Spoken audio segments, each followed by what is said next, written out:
So, dito nga po mga kalingap mga ka-EDSI, masayang paghatid ni Kalingap Edu kay Beyonce pag-uwi galing ng Baguio. So, yan po yung ating pag-uusapan po mamaya mga kalingap mga ka-EDSI. Pero bago po natin ipagpatuloy ang video ito sa mga bago pa lang po sa ating munting channel, wag po nating kalimutang suportahan ang ama ng Kalingap, Kuya Val Santos Matubang at Kalingap Rab. At paunawa, panoorin po muna ang full video bago mag-comment para malaman ang nilalaman nito. So, dito nga po mga kalingap mga ka-EDSI, marami nga pong masayang alaala nga po ang nangyari sa pagpunta nga po nila ng Baguio. Di ba? Grabe mga kalingap. Ang dami pong kinilig nga po sa pagpunta po ng EDSI nga po sa Baguio. Mapamatanda, bata, 'di ba? Lalo na po sa mga senior citizen, lalo na sa mga nasa abroad nga po, no? Na talagang ito rin po yung nagbibigay saya nga po at kaligayahan nga po sa mga OFW nga po mga kalingap. Grabe no, yung ibinibigay po talaga na kilig ng EDSI sa atin. Yun bang tipong kahit may asawa ka na, may edad ka na, 'di ba? Grabe yung kinikilig pa rin po tayo dahil dito sa EDSI nga po mga kalingap.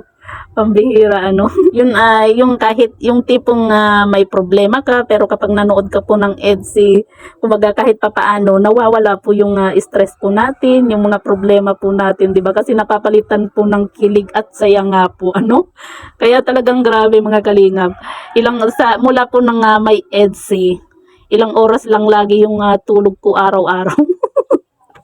Ang bihira. Sobrang nalilibang na po talaga tayo dito nga po sa panonood nga po ng EDSI nga po mga kalingap. Lalo na po ngayon pansin po natin itong si Beyonce. Nahawa na po dito kay Kalingap Edu nga po Nawala na po sa kanya yung sobrang pagkamahiyain, 'di ba? Kita niyo naman po 'di ba napakakalug na rin po at napakagaling po niyang makisama sa mga supporter, sa mga K-boys, 'di ba? Kaya naman hindi po natin masisisi na marami po talaga yung lumalapit dito kay Beyonce nga po. Kahit nga po si Kalingap Rab, diba, sinasabi po niya na kumbaga hindi mo makikita itong si Beyonce na yung pagod kasi lagi po siyang nakangiti nga po.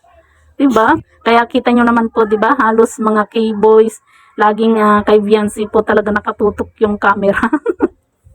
Ang bihira nga po mga kalingap. Minsan malaking tulong din po yung mga BTS nga po kasi may time na doon po natin nakikita yung sobrang kilig nga po At minsan nahuhuli kang nga po itong dalawa na magka-holding hands. 'Di ba?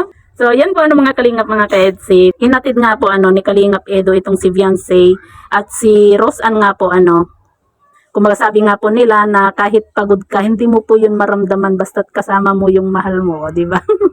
Tama naman po, di ba? Kahit pagod po tayo, kapag kasama mo po yung mahal mo, kumbaga nawawala po yung pagod, yung antok, di ba? Hindi mo po siya nararamdaman basta't kasama mo yung mahal mo, At yan nga po mga kalingap mga ka-EDSI, marami pong memorable nga po itong EDSI sa Baguio. Kita nyo naman po, di ba, bawat vlog po ng K-Boys, ni Kuya Val, ni Kalingap Rab, talagang grabe Ang dami pong pinasaya at pinakilig nga po ang EDSI nga po mga kalingap.